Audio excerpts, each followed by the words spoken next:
مساء الخير عاملين ايه؟ والله النهارده بقى قلت هعمل عيش كايزر. بدل ما اشتريه من بره وكده بقى غالي جدا. الرغيف وصل بتاع 2 جنيه، يعني اخر مرة كنت جايباه كان ب2 جنيه والكبير ب2 ونص. قلت ايه، طب اعمله بقى انا في البيت اجرب كده. المهم جبت معلقة خميرة كبيرة وجبت معلقة سكر كبيرة.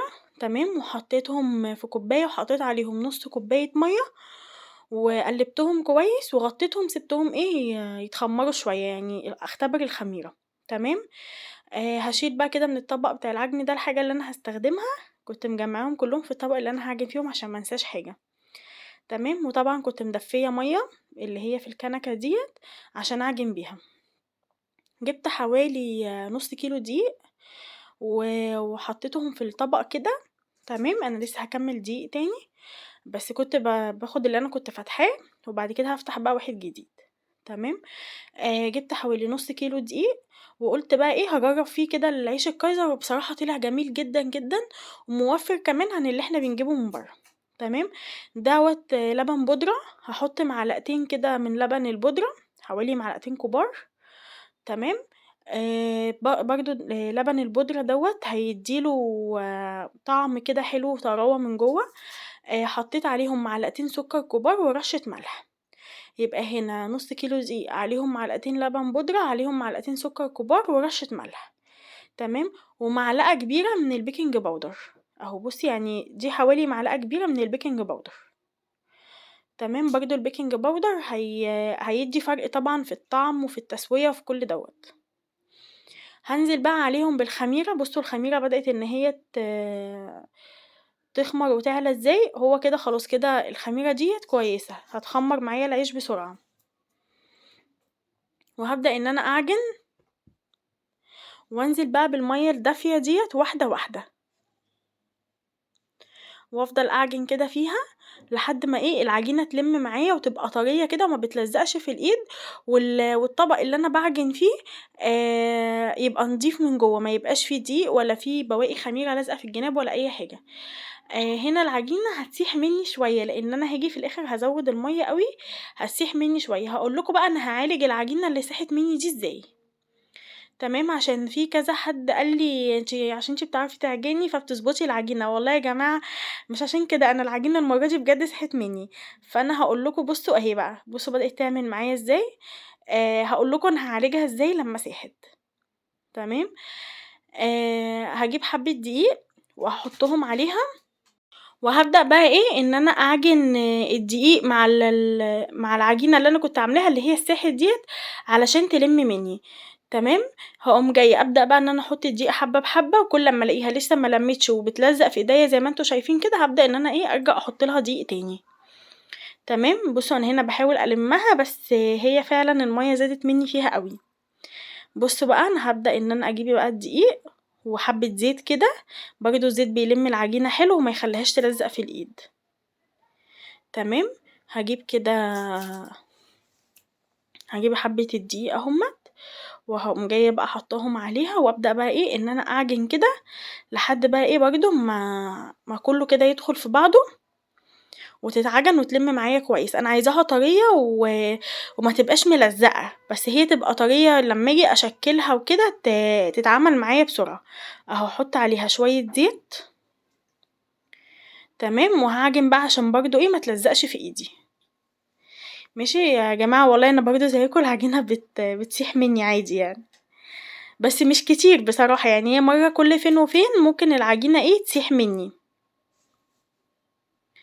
اهو بصوا بقى لما حطيت عليها الدقيق وبقيت ان انا المها، بصوا بقى لمت معايا ازاي. بصوا شكلها، بصوا ايدي اللي ما كنتش بعجن فيها طلعت نضيفة اهيت. تمام. هبدأ ان انا اهبد العجينة كده عشان تنعم معايا. ههبدها كده في الطبق اللي انا بعجن فيه. بصوا الطبق كمان نضيف ازاي. هبدأ بقى ان انا اهبد فيها كده عشان خاطر يدخل لها الهوا بتاعها وتبدأ ان هي تبقى ناعمة خالص. تمام، لازم خطوة ان نهبد العجينة كده في الطبق علشان تلم معانا وتنعم، خطوة ضرورية يعني. تمام. هلمها كده بقى بايدي وبعد كده ايه هاخدها واقوم جاية مغطياها تمام، وهاسيبها بقى لمّا تخمر خالص وتعلى، هتاخد حوالي ساعة أو ساعة ونُص. تمام، بُصّوا بقى العجينة بتشد معايا بتسحب معايا إزاي، عشان هي طرية ومش ملزقة. ماشي، هي كده خلاص خلصت. هاحط بقى عليها حبة زيت من فوق وهاقلبها واحط على الجنب التاني زيت عشان لمّا آجي أقطّعها ما تبقاش لازقة في الطبق. أهو بُصّوا أنا غطيتها بكيس بلاستيك، وبُصّوا بقى بعد ما طلعت، ده هنا كده بعد ما عدّى ساعة ونُص عليها، بُصّوا بقى عِليت إزاي وخمرت إزاي، معنى كده إن الخميرة دي كانت ناجحة. هاطلّع بقى منها الهوا اللي فيها، وهابدأ إن أنا إيه، أعملها زي رول كده مستطيل، وهابدأ إن أنا أقطّعها بالسكينة على حجم العيش اللي أنتم عايزينه. تمام، بُصّوا أنا عايزة إيه، العيش يكون مش كبير أوي ولا صغير، يعني إيه الحجم المعقول ده، لإن أنا كنت هاحشيه برجر ف كنت عايزاه إيه حجمه كويس. أنا طبعًا عملت معاكم البرجر قبل كده، هاحط لكم الرابط بتاعه في صندوق الوصف. تمام، طبعًا لمّا بقى البرجر أنا اللي عاملاه والعيش وريحة العيش أصلًا وهي بتتخبز كانت تحفة، يعني أساسًا ريحة الخبيز بتاع العيش في البيت ده خير. بجد أنا هابطّل بعد كده أشتري العيش الفينو والعيش الكايزر من برّه. هاعمل لكم فيديو تاني أعمل فيه العيش الفينو، وبرضه هاوريكم هو نفس العجينة بس طبعًا التشكيل بيبقى مختلف. هابدأ بقى إن أنا هنا ألِم العجينة على الرخامة كده.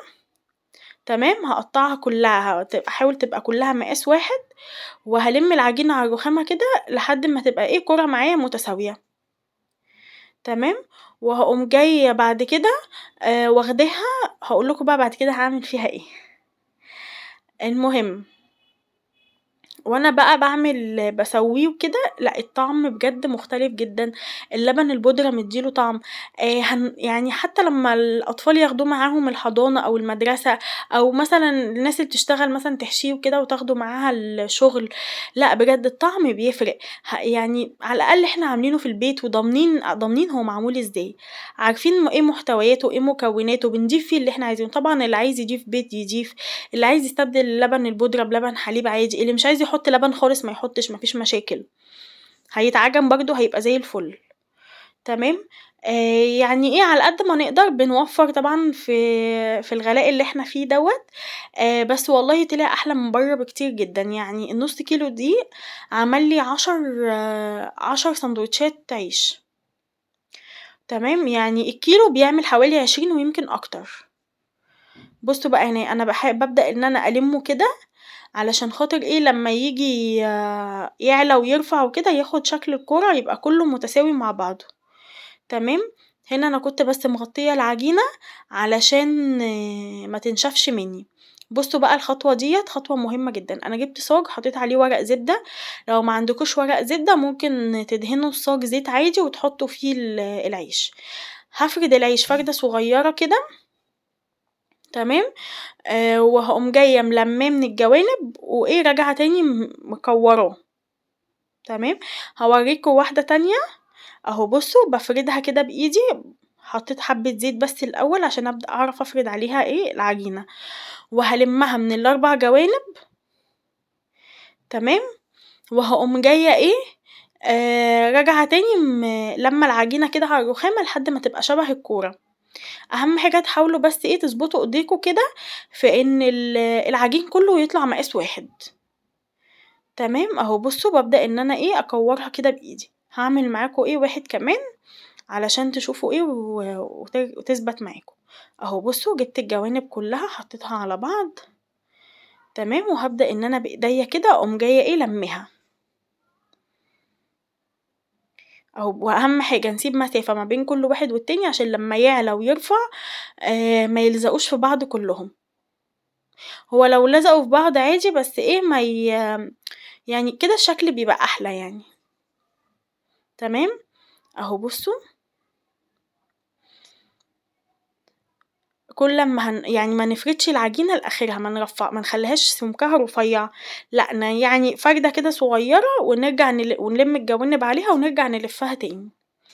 بُصّوا أنا هنا كنت خلّصت كمية العجين كلّها. تمام، ومسخّنة الفرن جدًا. ماشي، كنت مسخّنة الفرن أوي، أوي. وهبدأ ان انا احط العجين. انا سبته بس شوية عقبال ما الفرن يسخن، وهحط العجين على درجة حرارة متوسطة في الرف اللي في النص. تمام، حطيته بس كده يرتاح شوية عقبال ما الفرن يسخن. تمام. حطيته على الرف اللي في النص في درجة حرارة متوسطة، وده كان شكله بعد ما طلع.